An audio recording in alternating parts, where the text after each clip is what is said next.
নিজৰ ওপৰতে বিশ্বাস হোৱা নাই। মই কিদৰে বাচিলো?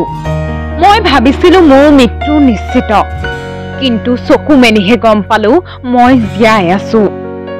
কল্পনা কৰিব নোৱাৰা শিহৰণকাৰী বিমান দুৰ্ঘটনাৰ কথা বৰ্ণনা কৰিছে ৰমেশ কুমাৰ বিশ্বাসৰ নিজ মুখেৰে।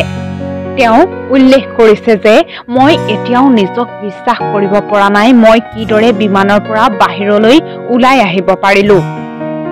মই ভাবিছিলো মোৰ মৃত্যু নিশ্চিত, চকু মেলিহে গম পালো মই জীয়াই আছো।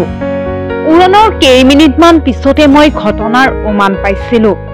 জ্বলি উঠিছিল সেউজীয়া আৰু বগা লাইটসমূহ। চিট বেল্ট খুলি কোনোমতে ওলাই অহাৰ চেষ্টা কৰিলো।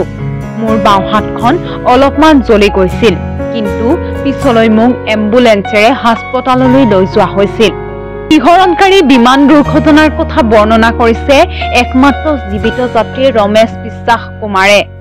বিমানখনত থকা 242 গৰাকীৰ যাত্ৰীৰ ভিতৰত 241 গৰাকীৰে মৃত্যু হৈছিল, কিন্তু 242 গৰাকী যাত্ৰীৰ ভিতৰত এজন কেনেকৈ জীয়াই থাকিব পাৰিলে সেয়া ডাঙৰ প্ৰশ্ন।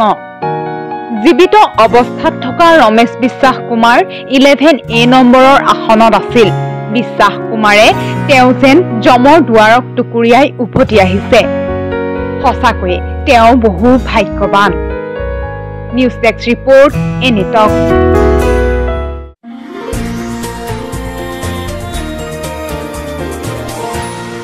এনি টক্স, সতৰ বিপৰীতে ৰাইজৰ স্বাৰ্থত।